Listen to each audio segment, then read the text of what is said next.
Welcome to the Danny Clinkscale Reasonably Irreverent podcast. Insightful and witty commentary, probing interviews, and detours from the beaten path.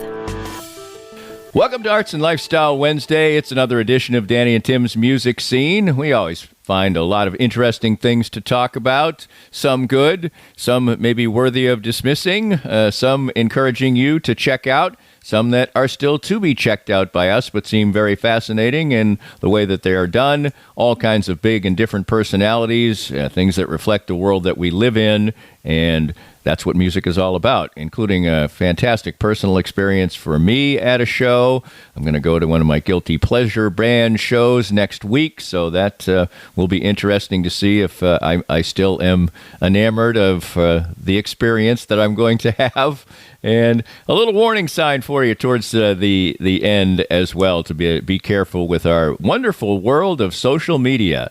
So all that and big personalities, big songs, big tunes, big subjects, and, of course, the expertise of Tim Finn from 90.9 The Bridge, great writer, and a fantastic Facebook page catch if you want to keep up with all kinds of things in the world, including birthdays and passings and albums that are coming of age. And, well, that'll be a big part of what we do today, all on Danny and Tim's Music Scene, which is part of Arts and Lifestyle Wednesday, presented by Cinematic Visions. More of Danny's Reasonably Irreverent podcast after this.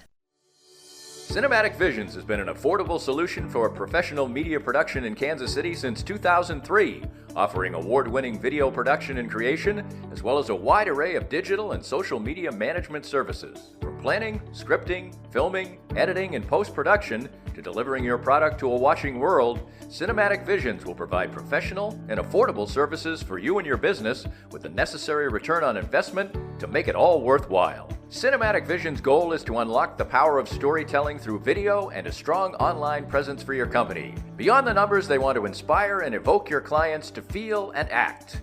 Let my friends at Cinematic Visions embed your brand where it belongs, in your customers' minds. You can find them online at cinematicvisions.com or with a quick phone call at 816-600-6300. Always great to catch up with Dr. Brad Whittle of Advanced Sports and Family Chiropractic and Acupuncture. Everybody wants to make every year a great one, mentally and physically, and certainly ASFCA can help in that regard. Chiropractic, acupuncture, physiotherapies. We're going to address the body and the mind to keep you in great shape. With winter moving into spring, we don't want to have the opportunity to get hurt or to be slow and not do what we used to do, right? Absolutely right, and you can do that in a variety of ways. We can. We love looking at the body and how it moves, looking at the posture and how it holds us to be strong, to be safe, and really to help us do those things we love to do. The wide variety and range of services you can get helps in that regard at Advanced Sports and Family Chiropractic and Acupuncture. 7 locations all around the Kansas City area. Find the one that's most convenient for you. And for more information, visit asfca.com/Danny. That's asfca.com/Danny. If you'd like to join these and other fine sponsors and market your business to Kansas City's #1 variety podcast, contact us at danny@dannyclinkscale.com. Look forward to working with you.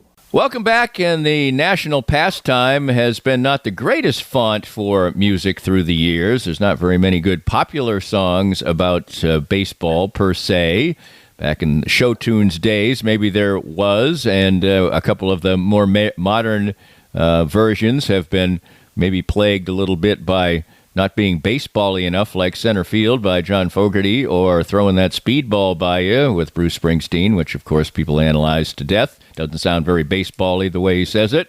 But anyway, I've got a couple baseball things to talk about. And first of all of Kansas City was very excited to watch the Home Run Derby last night, Tim, and Bobby Witt Jr. ended up putting on a show. He was on early on, and by previous rules, it looked like his home run total was going to create a disappointing evening, but he was there for the duration. But if people were there right at the beginning to see the national anthem, they saw what people are kind of snarkily hailing as maybe taking over for Fergie as the worst national anthem ever performed in a popular sports setting by Ingrid Andress. She's a 4-time Grammy-nominated country singer, but apparently the singing part was lost on her last night or Monday night.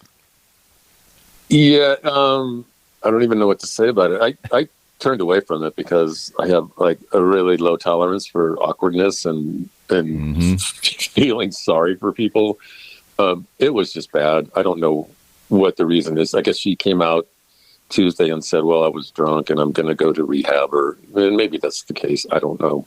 I don't think alcohol was the problem. I think it was her voice. Like she hadn't really rehearsed the song much at all. Mm-hmm. It's just, and it's a long song. And it's a difficult song to sing. It's a very difficult song. I was like, well, at least it's not a long song with a lot of high notes. Oh, wait, I guess it is. So yeah. There's no getting out of it once you're in. And it's just going to the players and people are like, what is this? So I don't think it was disrespectful. I'm just curious who made the choice. She must be from Texas. I assume that has a lot to do with it. But right. It is, it's there's nothing to figure out. It was just a bad choice. And she may come out of this fine on the other side, she'll have a chance to show her. Well, I think the abject failure of her effort was reflected maybe in sort of the flow of social media.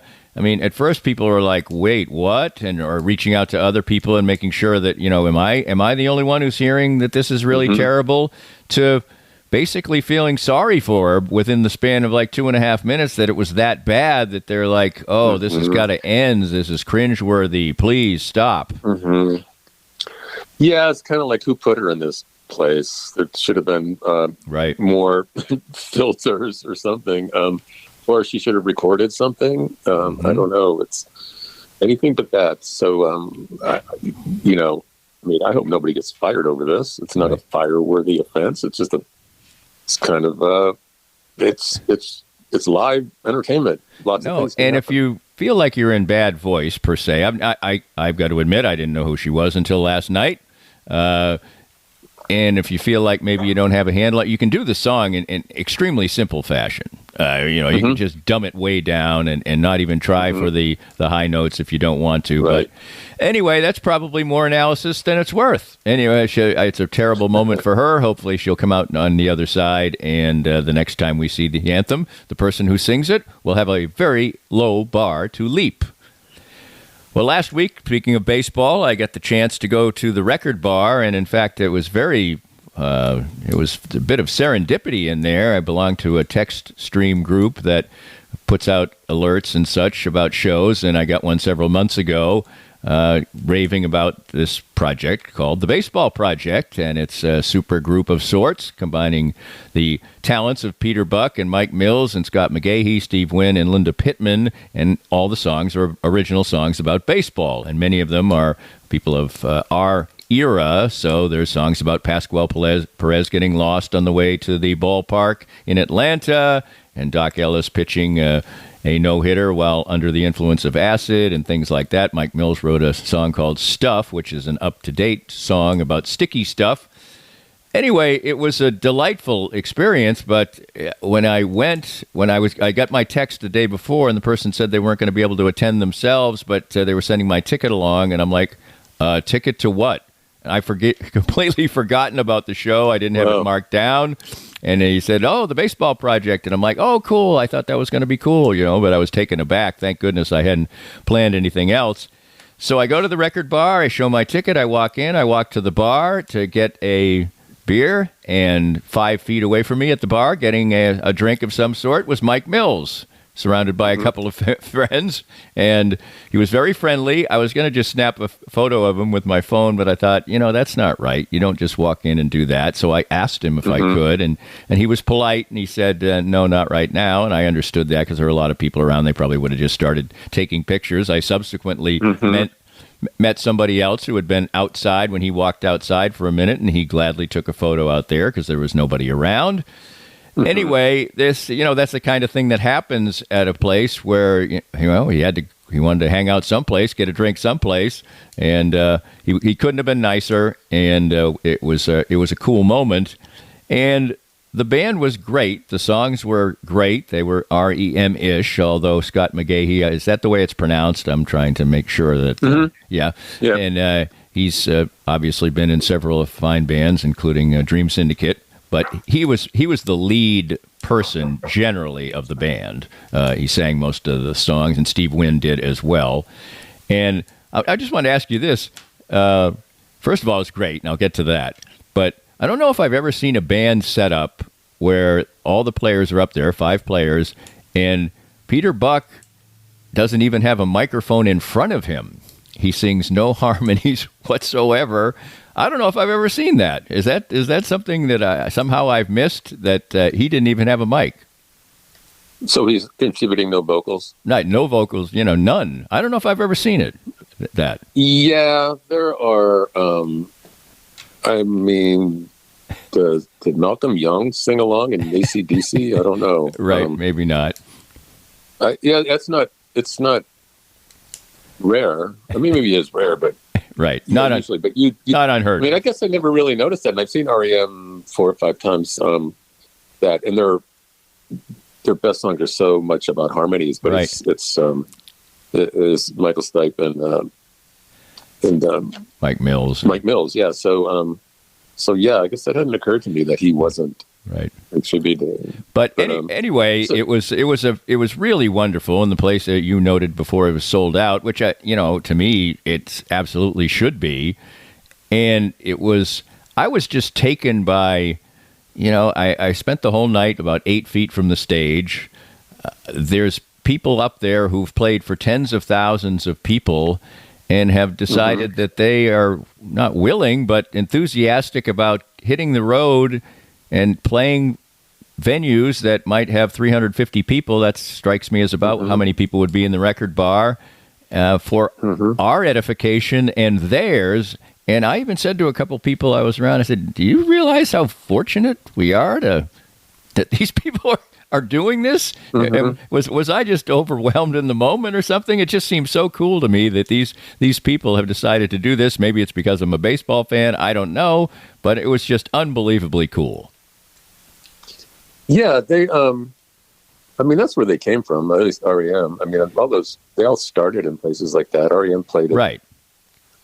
What was Cogburns, which I think was the bottleneck. They played at probably smaller. Well, of course, smaller venues than that. I think they've had their share of that and stadiums overseas, and all of that. The big rock star treatment and tour, and I think they're so set financially because they did so well with REM that but musicians got to play. They want to get out and they want to perform, and I think they're willing to do it where where promoters will bring them. And I don't think they could play at Starlight.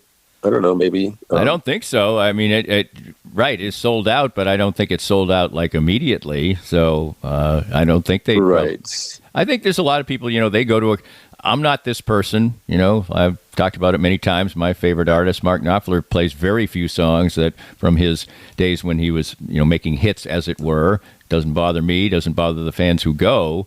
But for some people, going to a show like that and knowing they're absolutely positively not going to hear any REM songs, I guess bothers some people. It certainly didn't bother me. And I just found it a wonderful musical experience and a great fortune in my musical life. I would consider it one of the probably top 10 musical shows I've ever witnessed. Yeah, I've heard nothing but great things about it. I saw them, I think they were here in 2014, maybe. It was about 10 years ago.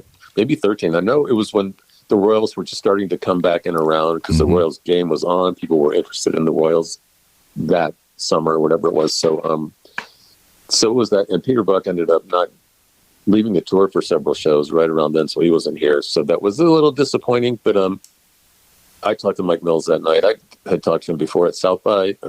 He didn't remember me, of course, but he was the same guy. He was really, really friendly. And so I think it's, for them getting out and doing that and just right, reuniting with fans. And I mean, REM's over and they have been for a while, but it can't ever hurt have people say, "Man, you're one of my favorite bands." And Right. they go, "Yeah, thanks." Yeah, Feels good. It was very cool. I couldn't have enjoyed